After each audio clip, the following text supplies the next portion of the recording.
Diamond 4, actually. Pretty high elo. Oh, no, not Diamond. Yeah, Diamond 4. Oh, wow, he's been climbing. Look at that shit. Gold, plat. Yeah, so Diamond 4. This is probably the game. Low belly boosting an account. Alright, so this is going to be a Diamond 4 lesson for Lulu. We're going to just hop right in then. I'll be talking about pretty much all the things in the game. So, first thing to note is it is Lulu. It is Lulu and Twitch versus Caitlyn and Leona. Holy shit, that's a pretty rough lane. I get the feeling that most of this is going to be tackling the laning phase for sure. So, things to note about matchups. With Lulu and something like a Twitch, your goal should just be to neutralize the lane. So, like, if you can get out of lane, like, reasonably even or, like, kind of close to even, you win a lane like this. Your matchup is really fucking bad. This is a really bad matchup. Things to note about the matchup. You can play it a couple of different ways. Like, usually, like, against Leona, you want to play, like, really aggressively and momentum-based, where, like, you're constantly applying pressure at level 1 and hitting people, but it's going to be predicated on how much push you have and where the Caitlyn is at the early stages. But yeah, this is just as like a precursor though. Like, for the most part, this is a really fucking bad matchup, and I think this is probably why you gave me this as a lesson to kind of help you tackle how to play like really problematic lane matchups. Because the Caitlyn outranges Twitch, which makes this a pretty rough one. So most of the early trading, pretty much most of the early trading on Lulu is two play patterns, right? You're either going to be shielding yourself and auto-attacking, or you'll be using E aggressively. Usually E aggressively is only in the case that you have two winning champions. So like if you were the Caitlyn Lulu in this case, you would do it. For the most part, you're just going to be shielding yourself, especially past level 1. So we enter in the lane. We're already auto-attacking. We're using our E as much as possible. So this is actually like a... this is going to be... I don't think I have commands for this. Okay. So you're going to have to like bear with me since it's a different thing than YouTube. So whenever you enter a lane, your primary goal is to hit the AD carry. It really is. So like in this kind of a lane, you want to be hitting the AD carry early. And the reason for that is the pressure point is the Caitlyn. Like, Caitlyn auto-attacking and being able to fall for all-in is what matters the most in this matchup. So in this situation, you definitely want to be hitting the AD carry. So, like, for example, right, you walk into lane, try to play man-to-man on the target you want to harass, especially since you went coin in this matchup, which I think is fine. So you get, like, a couple of autos off, but after that, what you can actually do in this situation is you can just walk past the support and start hitting the AD carry after you push the support back. So, like, for example, if you walk up and start hitting this Leona, right, see how she gives ground? You can literally see it right here, right? Like, she's giving ground. If you just walk up, auto-attack her, and she just keeps walking back, then what'll happen is you'll create a scenario where basically your triangle. It's basically trade triangles are like the most important thing when it comes to like why I aggressively trade in situations. So in that sense, right, like your AD carry is here, you're here, you can collapse and DPS them, whereas their triangle is on you. And in the early stages, as long as you're not killing yourself, you want the trade triangles on their AD carry, because remember, AD carries only have 1 health potion and their lifesteal is really bad in the early stages. Plus, an important thing to note too is in this matchup in particular, this matchup is not dictated by the Leona. It's dictated by the Caitlyn and how much they can follow up and deal damage and like push and harass. And if you mitigate that in the early stages, your Twitch will thank you a lot. Because if Leona just jumps in and the AD carry is too low, what'll happen in a lot of your play patterns will work like this, right? Like, let's say like everyone's like level 3 and this Caitlyn is low, then he'll jump in, right? But then it's like, okay, well, I'm Lulu, I just walk past and I solo your AD carry until he gives ground, and then I hit you as Leona, and that'll always be advantageous. So in situations like this, you just want to push back the support and then just try to get any pot shots you can on the AD carry. Because if you can force a scenario, especially at level 1, where the Leona can't hit you, but you're hitting the AD carry and your AD carry is hitting them, then that'll be really good. Another thing to remember, anytime you're not auto-attacking a player, okay, good, you need to be auto-attacking the minions. There are just like a couple of times where like you weren't fully doing it. That's totally fine. Alright, so then you hit level 2. You're playing a little bit safe. That's acceptable in this matchup for the most part. And then at this point in time, what'll end up happening in these kinds of matchups is it's just whoever goes first. So whoever starts the trade first is what you need to not go on. So for example, right, like if the Leona goes on you, then you want to just kite backwards and you just want to hit the support, right? Like you're just constantly hitting the support the whole time. But if the support goes on your AD carry, then you walk past the support and you go on their AD carry to stop the follow-up. See what I mean? Like, because you basically want to create like this is a really good example of like the trade, okay? So like they go on you, right? Like he goes on you. Sorry. He goes on you, you shield, this is great. You're using the glitter lance. You missed it, that's okay though. And now you're kiting backwards. A thing to work on though, for sure, is that you're not getting any auto attacks in and not playing aggressively enough like when the situation happens. So for starters, Leona as a champion is actually pretty squishy before she gets her Eclipse. Her Eclipse is her W. She usually doesn't have this until level 3. So when this person comes in on you, perfect, good shield. You're kiting backwards, you use the glitter lance. Make sure that you're auto attacking the whole time and just burn ignite on this person. This person's already overextended, and the reason why you want to burn ignite on him is because your AD carry, look at the positioning, right? This is where the support is, this is where the AD carry is. Remember that if you go all the way around in the lane, so like you're going down and around through the bushes, that's a longer time to walk than walking in a straight line like this, right? So like he flashes here. This is super easy for your AD carry to still access. So you just wanted to turn and use your ignite like way earlier and make sure that you're auto attacking and stay tighter on people who are all in you, especially in the early stages, because they're not going to be able to kill you in any way, shape, or form. Like, pretty much the reason why Morgana Caitlyn is so good, but not everything else Caitlyn is that good, is because Morgana bindings last 2 and 2.5 and 3 seconds. Most other hard CCs don't, and the time to arm a trap is 1.1 seconds. So if you get jumped on by Leona and the Caitlyn is not already in trap range, you will not get trapped as long as you are walking. It's not possible for you to get trapped. Alright, so now you're trading a little bit. Okay, good trade again. Remember that you've taken the Leona's flash. So this is the next part, right? Like pushing a lead in a lane. So you've already taken the Leona's trap, or the Leona's flash, right? You have flash, you have heal. These are like really important things to note, like in terms of making your decisions. So when you walk forward and you take this trade, what you should do immediately afterwards is you should just juke out and keep pushing forward. Two things, right? Whenever you're taking a trade, you got to know what they can do, and you got to already be ready for it. So like, for example, if you take a big trade with Caitlyn, what's the first thing she's going to do? She's going to EQ backwards and take a chunk of your health, right? So that's why when you start pushing this, you just want to cut on the outside and keep trading. Remember, this guy's already half health. You've already forced the flash and all the potions out of the support. So if in the case you cut out like this and the Leona jumps on you, that's great. This guy's already half health, and you can continue to just kite backwards and put pressure. Remember, you've got potions, you've got summoners. So like if he overextends for another all-in, you still have flash to bail yourself out, plus he doesn't, so he'll be stuck on that. So as long as you just get a slow off and ignite him, he'll die. In most cases in these situations, just think about what it's like to be in their shoes, right? If you are pressuring, your AD carry gets to 50% health, the likelihood that you're just like, well, fuck it, I have no flash, I'm just in, right? That's not going to happen. You'll usually be able to cut out and be able to pressure a lot harder. Diamond 4. Like, you should just be constantly cutting, you cut harder and harder, because if that guy keeps challenging you and he doesn't EQ backwards, he's fucked anyway.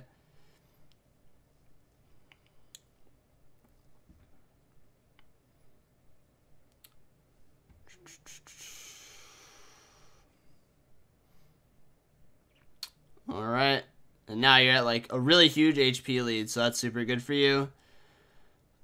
He's already used his Eclipse, he's going in, perfect, you walk past the AD carry, remember to use your Ignite, that's not going to be enough damage.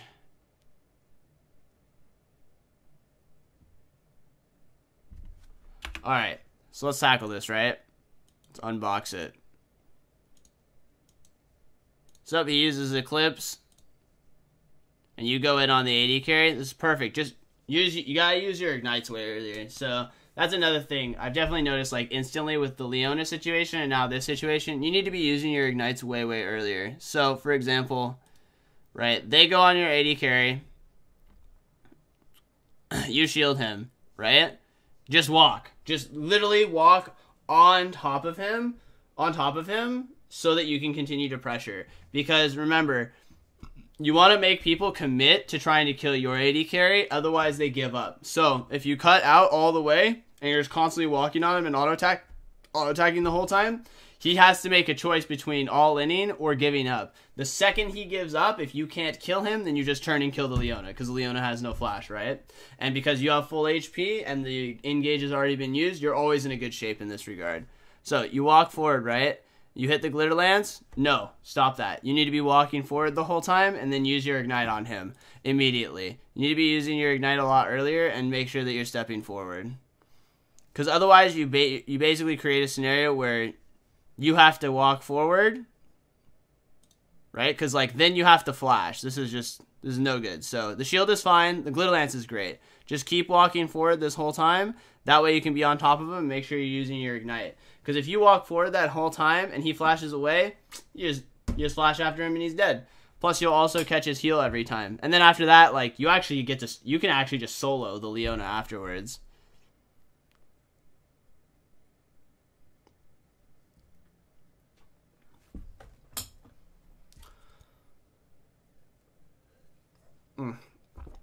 Alright, so at this point, you're just kind of chilling. The wave's actually in a really good spot for you. This must be nice. So I guess that means they're doing dragon. Don't make a habit of this. If anything's gone, don't do this. There's literally no point. You're just putting risk on yourself to get potentially turned on. You're never going to stop the dragon. And unless you were confident that you could kill someone, that's just like a waste. Because then you... See right here, you've already lost control of the wave. So let's look at the scenario, right? Your teammates died, you just catch this wave. Just keep it there for your AD carry, make sure that you freeze it. That way, I mean, remember, both bot laners have no flashes. You want to be setting your teammates up for success. You definitely want to be able to have like gankable lanes, and by letting this wave crash all the way in the turret and coming in contesting nothing, it's just a waste of time. Learn, it's really good to identify, like, is it actually reasonable for you to walk over there? I think the answer is no, right? Like, your jungler's not nearby, your mid laner's fucking backed, right? Like, there's no point in going to the dragon. Was 2 points in E at level 3 a mistake or recommended? Actually, it's fine. It's a lot. It's pretty good, actually. Especially because, like, you don't even have enough mana to, like, sustain all 3 spells and cycles. Alright, so we'll just skip to when you come back into lane. Because now look at the repercussions. It doesn't seem like a lot, but look at the repercussions of your lane now. Because remember, you have no flash. And now you have no wave control, right? Like, the wave is slow pushing to them. Now you have to be worried about, oh, are we going to get ganked? Could we even just get 2v2 killed across the lane, right? Instead of having them be worried about it, since all the flashes are down in bot lane. So make sure that you make a better habit of paying attention to the minion waves and not randomly going for things that don't make any sense.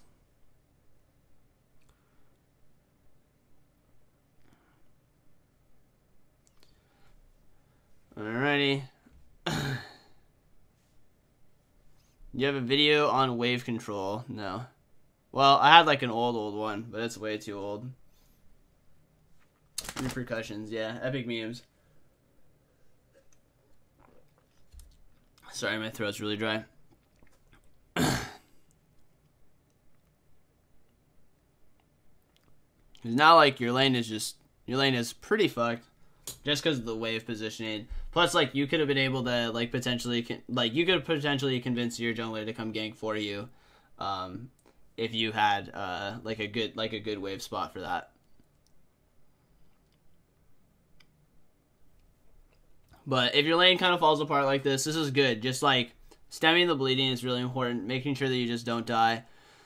I like what you're doing, where you're shielding your AD carry and then walking forward and hexing their AD carry. That like stops a lot of the damage that comes in, which is pretty damn important when it comes to this lane right now, since you're a bit weaker, giving up the kill. Don't forget to get your gold coins though. Anytime the support walks away, you can grab your money. Otherwise, you set yourself behind.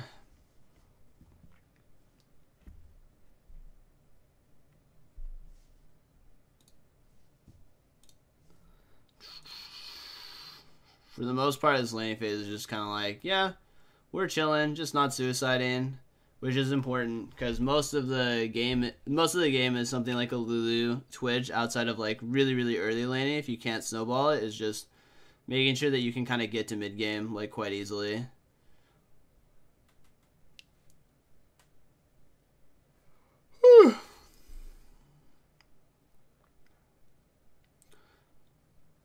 Oh, for helping last hit, you can just E him. You can just E your AD carry, and then he'll get the help picks passive. That way you won't fuck up the minions. And he'll be able to just last hit, just for future reference. Like, if you ever run into that where, like, he can't kill range minions, just give him the E when the range minions are up, and then the help picks will be on him, and he'll get all the last hits. It'll help you a lot for later.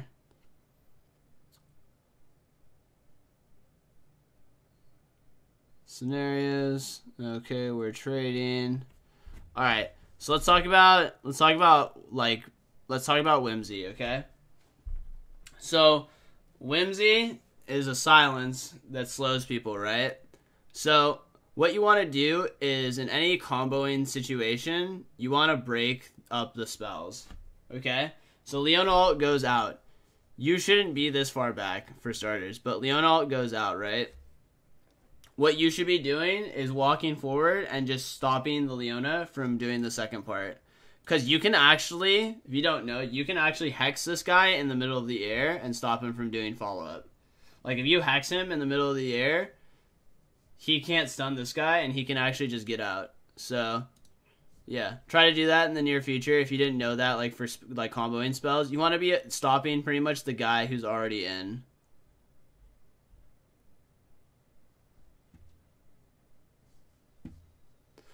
Also, another thing to note, too, is paying attention to your level, right?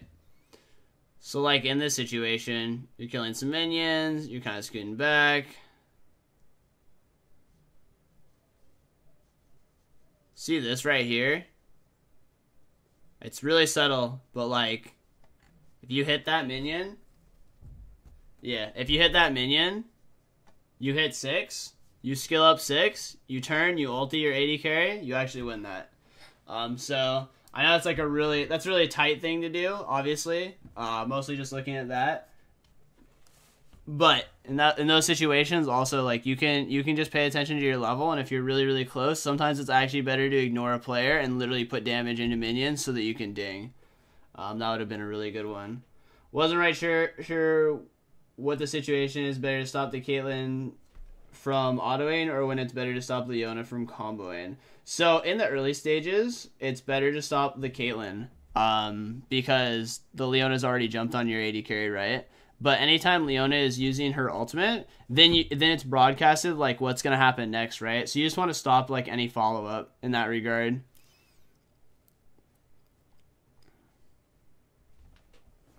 Well, it's a little different. It's way better against Alistar, because no matter what, there's no spell queuing for Alistar. Like, you can't spell queue a combo, right? But you can spell queue like an auto attack E onto them.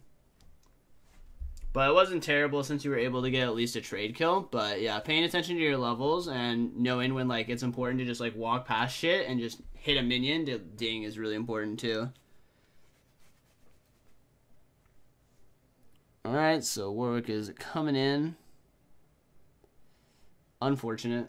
Good flash by the enemy AD carry at this point.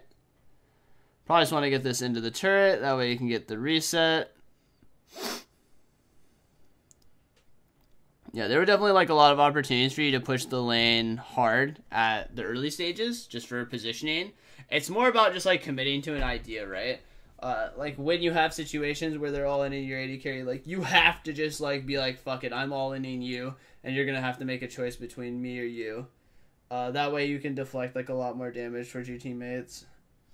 Alright, so your teammate's doing dragon, you're kind of sitting here trying to block the guys from walking over. I like it. That guarantees you the dragon. Probably in these situations, by the way, I'd make a good habit of warding across the brush. The reason for that is whenever you're getting pushed in, the easiest way you can get ganked is through the lane, right? So just when the wave is neutral, using a ward across the brush will allow you to know if like a jungler is trying to gank you through the lane. Because that's going to be like the most obvious spot for you to get ganked in these situations where you're under the turret. He fucking comes through the lane, it crashes on your turret, right? He comes through the lane, and then like he ganks your ass through the lane afterwards. And those are what you're kind of like looking to avoid in a lot of situations. Plus, then you'll also know if like Leona disappears from the lane, right? And you have a ward through lane, then you know how far you can push yourself in terms of like going in and like pressuring the AD carry off of minions, or maybe even potentially trying to set up a kill on him with that pieces of information.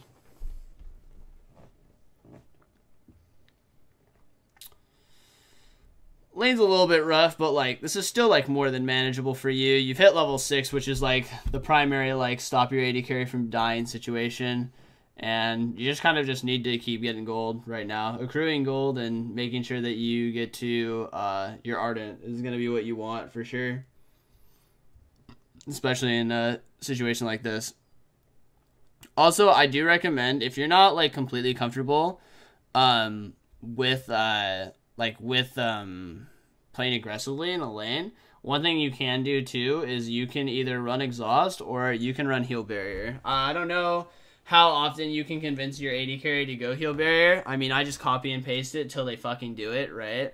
But heal barrier actually would have been really a lot better here than having ignite in general. So if you could get your AD carry to buy into a heal barrier, your AD carry becomes a lot harder to kill. Just for like future reference in matchups that are like not so good. Alright, so you use the Hex, you use the slow. Using Lulu ult, please shield him. Perfect, we've slowed him. Oh man. Okay.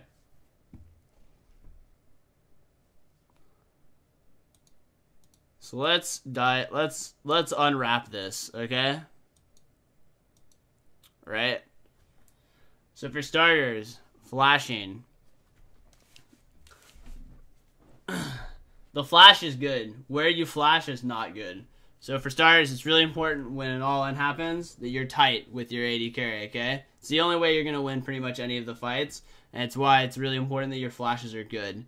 So for starters, flashing all the way over here pretty much creates like an infinite split between you two. Your lane's not doomed. You're like reasonably even in CS, and actually matchup dictates that you win this as like levels start adding up. So for future reference, like anything Lulu versus all any, like once you break 6, if you're not like infinitely behind, you definitely want to always be like aggressive in terms of your positioning and how you want to kill people. So like flashing this way is no bueno. You need to just flash to the side right here. That way you're still tight on your AD carry. And so you're on top of their AD carry. So like let's create a scenario where you just flash right here, and then you're right on the AD carry the whole time, and you can just start DPSing him.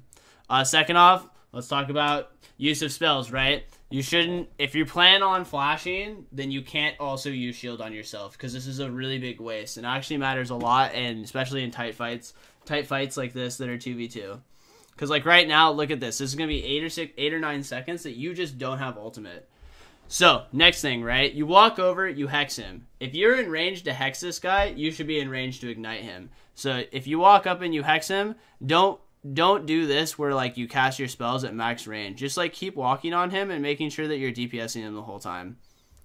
Because, like, this is a huge difference, right? Look at his health. Look at the AD carry's health right now. But imagine 2 scenarios, right? You flash closer in, and you don't waste your shield. This guy is like 70% health. This gank doesn't even work against you guys, because then your cycles of spells are going to come back up, and you can stop Nunu. Right? Like, this guy doesn't die, then you hex him. So, pretty much once you have like a commit to a scenario, you need to just make sure that you're not being wasteful with your spells. So, like, pretty much, okay, the ultimate's coming out. I need to make sure that like I'm just flashing it and then using a shield on my AD carry. Not using your shield and flashing at the same time, because that's going to put you at a pretty big disadvantage where you don't have like your shield for the all-ins.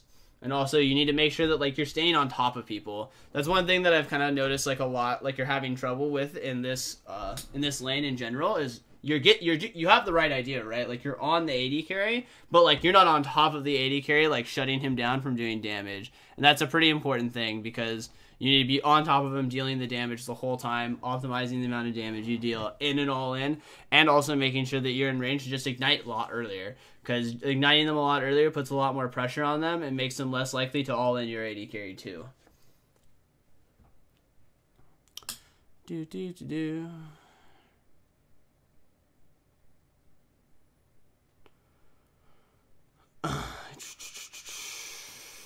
Alright.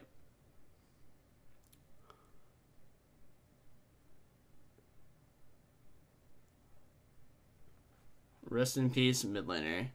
Okay, so now you're kind of just stuck defending the mid lane turret. Try not to be wasteful with your Hex, by the way. Like, if someone's coming in, if they don't have, like, immediate threat on you, make sure that you're holding your Hex till the last second so that they overreach and then you use Hex on them. Also, another cool trick with Lulu, is anything that's a dash in the air, you can ulti and disrupt. So, like, for example, when this guy is going to jump on you, you can ulti him and pop him up when he's coming in on you. And that way it would prevent him from getting on top of you. But this game's pretty fucking BG at this point in time. Usually in this kind of a game, you just want to be focusing on getting wards down wherever you can. So, pretty much when you reset, you just kind of walk down mid and just get wards down. I'm going to show you how to do that. Okay, so you're going top. Alright, so we're going top. Since your whole team is going top, I guess this is alright. Waltzing on up. And we'll talk about vision afterwards, I guess, since we're walking on top and we're trying to get some kills. Shield him, use the Hex. Awesome, you've got 2 kills. So, you've got 2 kills, right? The next thing you should be doing immediately is just getting wards down. Like, you've cleaned the wave, perfect, you should just go get wards down. So you're not actually needed to get this turret pretty much at all. So, right, you've killed a bunch of people. You've killed 2 or 3 people. The next thing that you need to do... Oh, man, I got the Rift Kit, baby. Alright, so then you need to step over and get a ward down here. The reason for that is you want to be able to see when the mid laner's running up, and so that your teammates can make the best, most informed decision of when you're pressuring this turret. Because what ends up happening in this game is as follows, right? You kill the players, and then their mid laner disappears because you have no vision on down the river to see when he's going to come over to someone. You'll actually get pushed off this turret eventually. And that's why it's always a good habit to just make sure that anytime you win fights, if you're going for an objective, just throw down wards that are like relatively like nearby, so you're always in good shape. Another thing too is you're playing way too scared. So like this Leona is literally walking up and like putting spells on you guys. What the fuck is going on? This guy should just die instantly. Alright, we get over to him. Cool. I think your AD carry's dead anyway. Alright, so let's tackle this from each piece, right? Starters, want the wards down, right? Want the wards down, that way you can see... you want to see who's coming over so that you can see when people are collapsing on you, right? Next is as follows, right?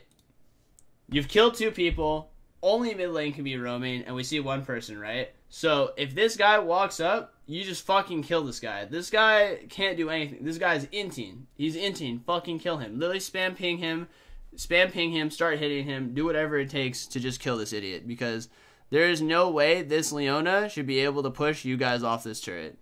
You should just walk. If he walks up, just fucking light him up, baby. Just put a bunch of spells into him and rip him apart.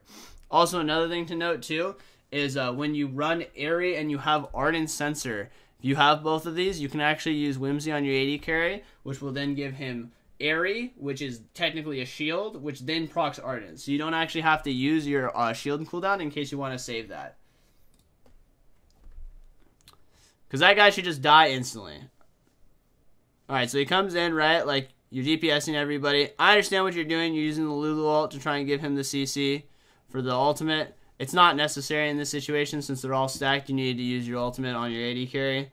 And I don't really know who you whimsy. Let me figure this out now. Okay, so he comes in, right? Who would you W? Who are you Wing? Alright, I don't know who you're Wing, but the way this fight goes is like as follows, okay? Leona comes in, right? She's by herself. Like, you eventually do see the Brand walking over. Right? You eventually see the Brand walking over. Your goal, remember, you want to split up engage. Anytime you split up engage, it's really, really good. Anytime you can keep all of the damage coming in at once is really important. So this guy's really tanky, right? But, like, if you're tanky, you don't usually do a lot of damage. So you've shielded, right? You don't want to use your Whimsy here. You want to walk over here and just Whimsy this idiot. Because then what happens, right, is your teammates are DPSing this player, and all the follow-up damage is over here doing nothing. Also, it'll allow you to position a lot better and be in a lot more open areas, so that way if he does cast spells on you, perfect. That's actually the best case scenario. This guy, you go to hex him and he fucking blows all his spells into you. You can drag all the damage away, and like, if worst case scenario, you Lulu ult yourself. Because basically by using your Whimsy here, you allow, see how like all of the players now have basically pulled into these two players and they're able to get a bunch of damage on. So yeah, like that's the issue that basically was happening for sure. So be a little bit more selective with your Whimsies. Make sure that you're stopping follow-up. You just want to split up the damage. A lot of times the best way to peel is not to peel the guy that's already on someone. It's to peel the guy that's coming into the fight.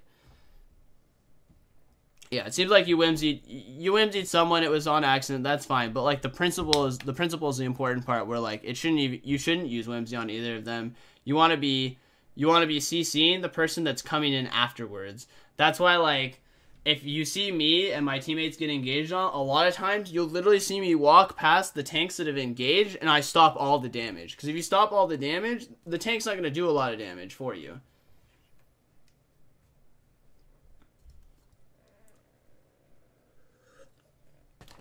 And that's like the same principle that you were applying in lane, right?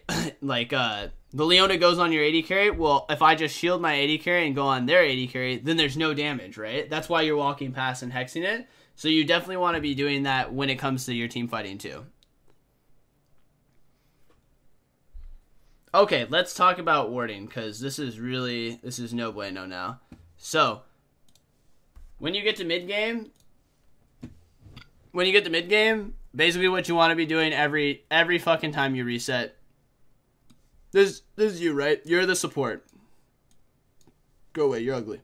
This is you, right? This is you as a support. So, you walk over here, and you want to be getting control around mid.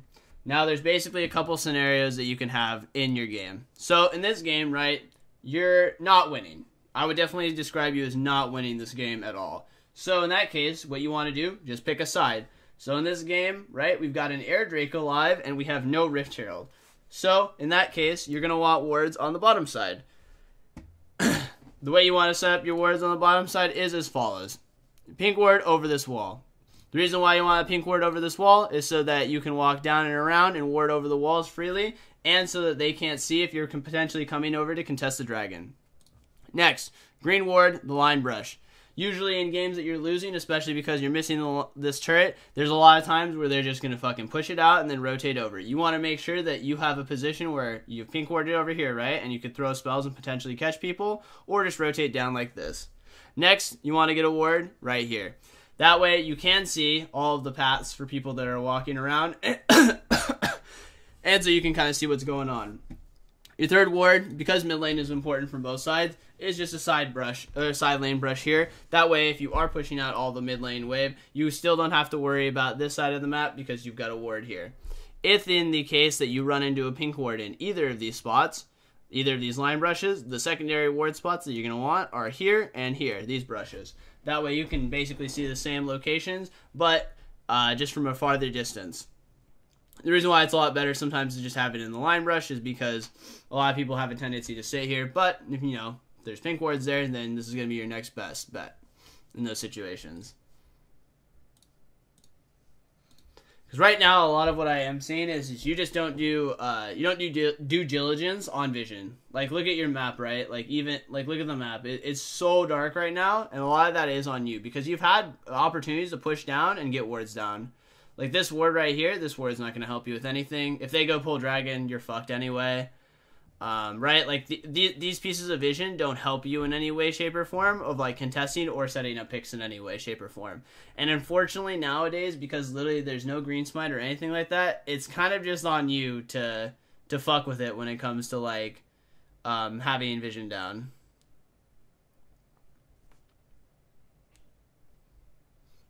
Alright, so pretty good fight by you. I don't really see any mistakes. Try to work on auto-attacking a little bit more, because your mechanics for it is a little bit weak. But, I mean, that was a really good fight, right? Like, I can definitely look at this and be like, alright, this is pretty well played. So, you're standing here, right? Fight breaks out. And, you know what's hilarious is I just talked about in the top lane what you want to do. And this is a perfect example of what you should do in every team fight. And this is super good by you, right? Like, you use the Hex. Thing to note too, remember, whenever you're fucking around with bushes, you need to be warding brushes while fights are going on. So, right, like this guy gets hexed, the next thing that you should do is dump a ward there. Really good that you don't stay stacked on anyone. This is super positive. I like the Lulu ult too. Okay, so then you're still standing in range, perfect, but you're on the outside, solid. All good things. Like, and then you use your hex when it makes sense. Those are all good positives. Nice job. Like, team fought very well in this one. Remember though, whenever you win a team fight, always look for opportunities to get wards down. So in this case, right? Oops. In this case, right? You have pushed all the way up here. You pushed all the way up here. Just get a ward down here. Just get a ward down here. That way you can step back and get the dragon. You can get the mid turret, and now you have deep wards down. I mean, if you had more wards, like if you were carrying a pink, really great spot. Once you win a team fight, throw a pink ward down there. Because now you've won a team fight, right? Like, you're a lot stronger. You can contest objectives now. And you've killed players, right? So just getting deeper vision down will be really, really helpful.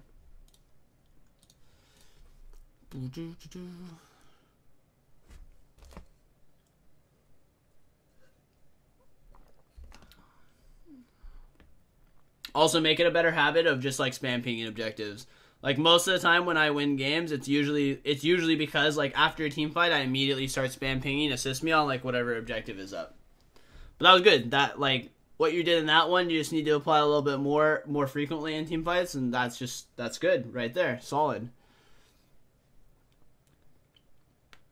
All right, so we ended up getting the dragon. Probably just reset right here, right? Yeah. Okay, we're resetting. We upgrade our sightstone. We've got 2 more fairy charms. We got a pink. Solid, solid, solid, right? He's running over and clearing. And your sweeper's still on cooldown. You see pretty much everyone over here. Just make sure that you don't get caught.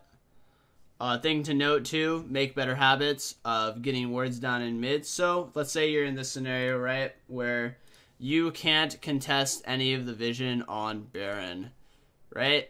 You're like standing up and around here. Don't fall into this trap. This is actually a fucking noob trap that tilts me even like with challenger players. Do not, whenever you start losing control of Baron, right? You start losing control of Baron. Do not fall into the trap of walking up and down this ramp all the time. You walk over here, all right, I'm losing control, just green ward it. If they pink ward the pit, then that's that, right? And then what you need to be doing after that is you just need to walk mid. Oh my goodness. You just need to walk mid and get mid priority. Now, what you'll probably want to do is in this situation, you need to get mid priority. This is important. Pink ward over here. The reason why is most people who are playing support, they'll do this. They will, as the enemy players, right? Because you want to think about what the enemy players are going to do. So Leono's running up and down here, right? He's got pink in the pit maybe, and you can't contest that. So the next thing that you have to worry about is getting fucked in this line brush. Most people will ward over the wall and try to pick you over the wall. So that's why it's important to put your pink ward down after you've cleared a wave. Remember, waves before wards. So you clear this wave, then you walk over, you pink ward here. That way, you can clean out any wards that are over this wall, and then you can potentially look to start contesting vision. Because if there's no wards over this wall, he doesn't know how many people are coming over to contest this line brush if he does have a pink ward, and that gives you a leverage point. Then next, you'll want to try and get a green ward down here or clear out his pink. This is mostly a defensive position where like you're trying to stabilize the game and don't get killed. Like you're trying to basically get vision down on Baron without getting self-killed in any way, shape, or form. And this is going to be your best bet for that. Because walking up and down this ramp like this, you're just going to get pushed out and you're never going to have vision control the whole time. Plus it also gives them open space where they can just jump on you at any point in time.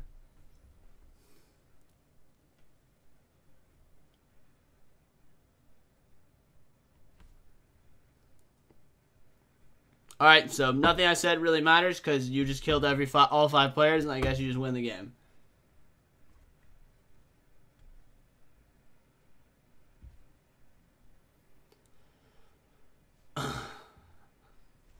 But, yeah, so, like, definitely things that you want to tackle is laning phase, making sure that you commit a lot harder to, like, your decisions on laning phase, like using your ignites earlier and stuff. It seems like you've got a reasonable take of the team fighting, at least from what I'm watching. Just make sure that, you know, not repeating things in skirmishes, like making sure you shut down the damage, which you did in the dragon fight afterwards, so maybe that was just a fluke. Just things to remember. And then... yeah, lots of vision stuff. Like, a lot of vision problems for sure. So, try to make a better habit of always doing that. Remember, waves before wards, but make sure that you have vision. Like, even in just, like, reasonable, like, easy-to-reach places. Like, remember when you won the teamfight top, like, just go over here and ward somewhere on the brush or something. Or ward in the river. That way you can have just, like, more familiar vision. Like, a lot of times what you'll see me do is like, if I win a team fight or, like, I can't get quite the vision I need, then, like, you'll see me, like, litter, like, a lot of areas that just give me, like, reasonable vision just to have, like, some semblance of control of a side. And also don't fall into the trap of, like, when you are controlling vision, to try to control both sides of a map. You will go fucking crazy trying to do that. You'll lose sleep over it. So just make sure that you're picking a side. It's either whatever side is stronger or whatever side has an objective up is going to be your best bet for those. And I feel like this game's just going to conclude with you kind of running down a lane, they fight you and all die, and then you win. Because I think your Twitch is just insanely massive at this point in time.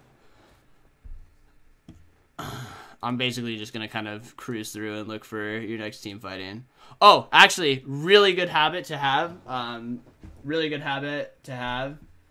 Also is like this. Okay, so another habit people are really bad at.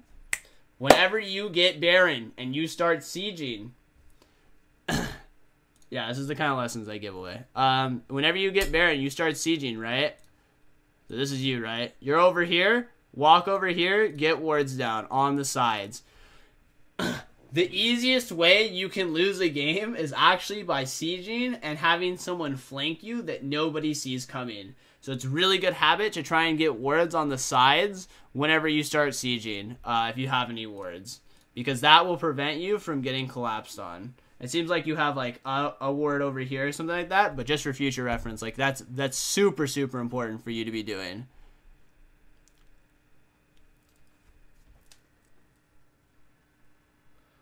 Goes into detail express, yeah, pretty much, right? Like, he just kills everyone. It's like, alright, whatever, I guess. There's no Baron dance anymore.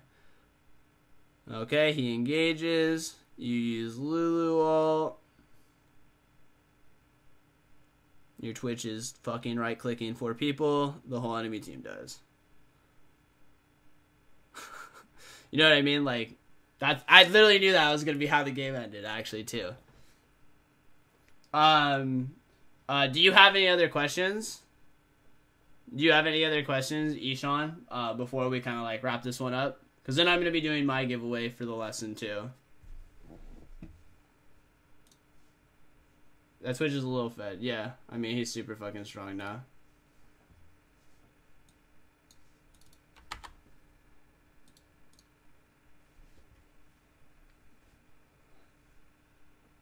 Good stuff? Okay. Yeah, so a lot of things that I was talking about in that game were more focused towards, you know, accruing vision, making sure that you commit to certain scenarios, and I'll have that on YouTube for you so you can reference point that whenever. Okay, so next. Let me pull up the Nightbot. Alright. So next, we're going to be doing a giveaway. If you want to be a part of this giveaway, just type something in chat. I will be allowing about 2 to 3 minutes. You can win even if you are not a subscriber.